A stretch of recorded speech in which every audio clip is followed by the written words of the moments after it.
Security didn't need to ask her to leave. The silence did that job perfectly.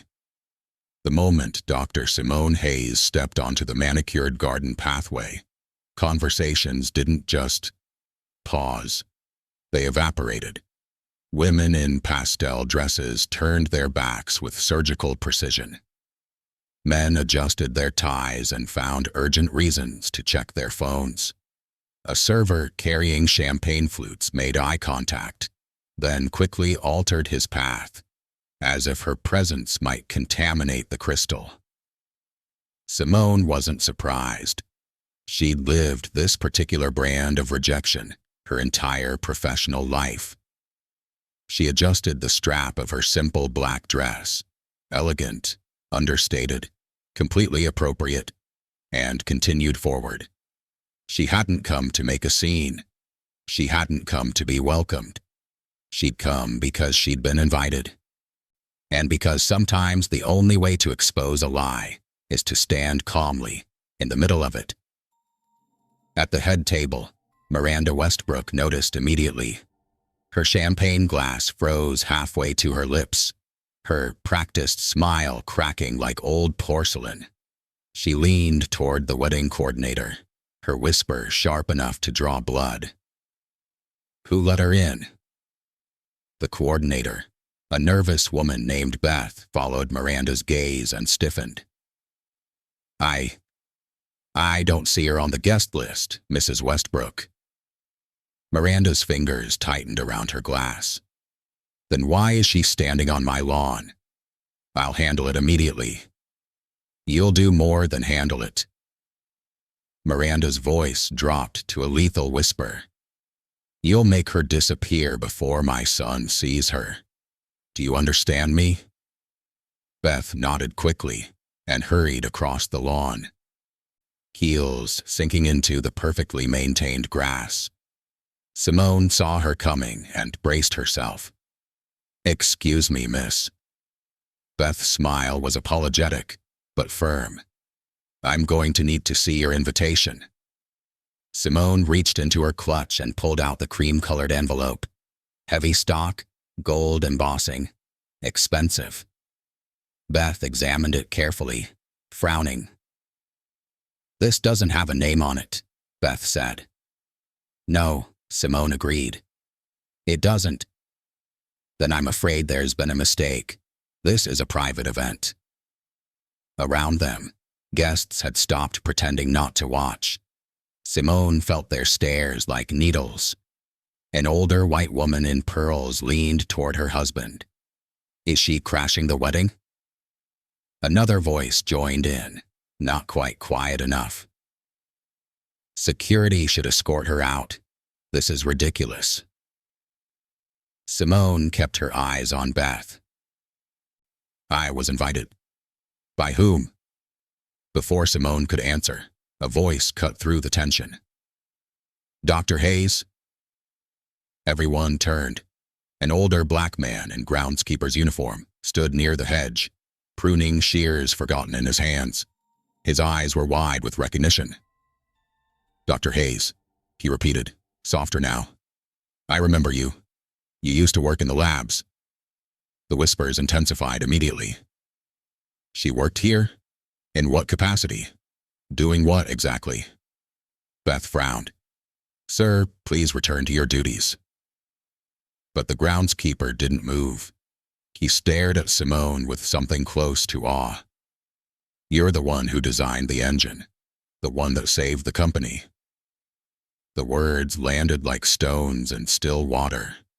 Ripples spread outward. Confusion, curiosity, disbelief. Miranda Westbrook stood abruptly. That is enough. Her voice carried across the lawn with the force of years of commanding rooms. Security, remove this woman immediately. 2 security guards appeared, moving toward Simone with purpose. And then the music changed. The groom was arriving. Derek Westbrook stepped into view, straightening his bow tie, laughing at something his best man said. He looked confident, handsome, completely at ease in the role of the man who had everything.